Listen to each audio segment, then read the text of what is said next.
अब मैं आपको थोड़ा बॉन्साई के बारे में बताता हूँ। देखिए, बॉन्साई ये बहुत बड़ा वर्ल्ड है। ये सब जो बॉन्साई हैं, इसकी एज मान लीजिए 10 साल होगी, 8 साल होगी, 15 साल होगी, लेकिन बॉन्साई जो है ये 600 साल, 700 साल पुराने हैं। और ये आर्ट जो है जापान, ताइवान, चाइना, ये सब में बहुत पॉपुलर है। और वहाँ पे जो बॉन्साई होते हैं वो फैमिली को बिलोंग करते हैं। यानी कि मान लीजिए कोई 700 साल पुराना बॉन्साई है, तो जिसने चालू किया होगा आज उसकी तो कम से कम 15 पुश्त आ गई है। तो ये बॉन्साई जो है एक फैमिली की प्रॉपर्टी होती है। जिस तरीके से एक ज़मीन का डिवीज़न होता रहता है, विल होता रहता है, इस तरीके से बॉन्साई का भी किस्सा चलता है। तो एक एक बॉन्साई का दाम 10 लाख, 20 लाख, 50 लाख, करोड़ों में चला जाता है। तो ये एक बड़ा ग्रेट आर्ट है। लेकिन हम लोग अपना कुछ बेसिक जानेंगे। तो बेसिक में हम लोग क्या करते हैं कि कोई प्लांट, जैसे ये चेरी का प्लांट है, हमने इसको सेलेक्ट किया। इसको सेलेक्ट करने के बाद हम एक आइडिया करते हैं कि हमको क्या बनाना है। बॉन्साई का मतलब है एक मिनिएचर ट्री। एक बड़े ट्री को जो है हम छोटा बना करके रखेंगे, और इसको जितना छोटा बना के रखेंगे इतना इसका वैल्यू है, इतनी इसकी ब्यूटी है। तो इसमें हम लोग को क्या दिखाना पड़ता है? इसमें दिखाना पड़ता है ये जो इसका ट्रंक है, ये ट्रंक पुराना है और ये रूट सिस्टम पुराना है। तो ये छोटा है, लेकिन जिस तरीके से 40 साल के, 50 साल के पेड़ में नीचे पूरा रूट भर जाता है, रूट ऊपर आ जाती है, डाल एकदम रिंकल वाली हो जाती है, तो ये देखिए उस तरीके से बन गया है। इसकी एज ज़्यादा नहीं है, इसकी एज ज़्यादा से ज़्यादा होगी तो 20 साल होगी, लेकिन यहाँ पे लुक क्या आ रहा है कि ये 50 साल का पुराना प्लांट है। अब इसमें हम लोग क्या करते हैं कि इसको शेप में रखने के लिए इसके जो ये एक्स्ट्रा ब्रांचेस होती हैं उसको कट कर देते हैं। और ये जो कट करते हैं ये भी हम लोग एक डिज़ाइन के हिसाब से करते हैं। क्या होता है कि इसमें हम लोग तार से इसको बांध करके इसको शेप में लेकर के आते हैं।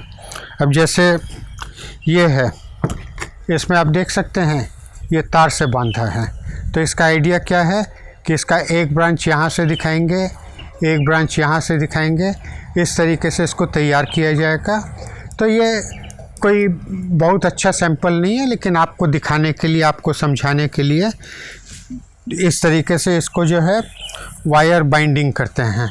फिर इस तरीके से खींच के इस डाल को जैसे हमने यहाँ से खींच करके ऐसे सीधा किया है।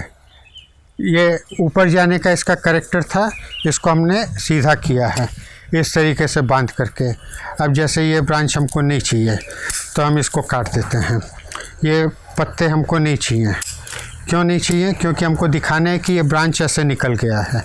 इसी तरीके से ये एक ब्रांच निकल गया है, एक ब्रांच अब इधर से निकलना चाहिए, तो इधर से ऐसे करके इसमें एक तार से बांधा जाएगा। तो इस तरीके से अब जैसे ये चेरी का प्लांट है, तो ये चेरी हुआ, फाइकस हुआ, ये सब फाइकस के लिए बहुत अच्छा होता है। अब जैसे ये है, अब इसमें क्या है कि ये तो वीड है, ये सब का कोई दरकार नहीं है, इसको साफ़ करते रहना पड़ता है। अब इसमें जो है हमको ये शेप में रखना है।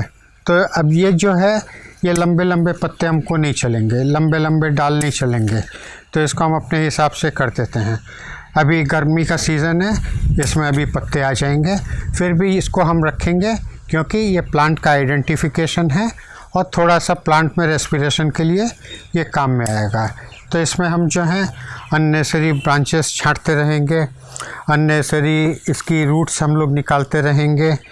अब जैसे रूट्स निकालने का आपको एक सैंपल दिखाता हूँ। जैसे मान लीजिए ये है, ये बॉन्साई जो है जनरली कल्चरली ये नीले पॉट में होता है। अब ये है इसमें, अब ये इसको प्लांट को छोटा रखने के लिए क्या है, हम इसका रूट सिस्टम भी छोटा करते रहते हैं। साल में एक दफ़े इसका ये रूट सिस्टम छोटा करके इसकी मिट्टी को न्यूट्रिएंट दे करके इसको फिर से बनाते हैं। ये मान लीजिए इसके हम काफ़ी रूट काट सकते हैं।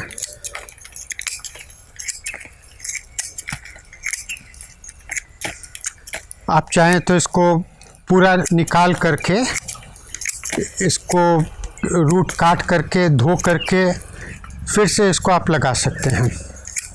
तो ये मैं आपको एक सैंपल के हिसाब से दिखा रहा हूँ। इस तरीके से हम लोग चाहें तो ये पूरी इसकी मिट्टी निकाल करके भी इसको साफ़ कर सकते हैं। तो ये एक बिगिनर्स लेसन है। इसमें ये दूसरे प्लांट की तरह नहीं है कि एक बार लगा दिया और बस पानी दे रहे हैं, नहीं। इसको जो है जिस तरीके से एक बच्चे को संभाल के रखना पड़ता है, इसको संभाल के रखना पड़ता है। इसके हर एक पत्ते को ऑब्ज़र्व करना पड़ता है, हर एक डाली को ऑब्ज़र्व करना पड़ता है। तो इसको आस्ते आस्ते शेप दे करके बनाया जाता है ना। बड़ा इंटरेस्टिंग है। तो अगर आपके पास समय है तो this is an ideal hobby.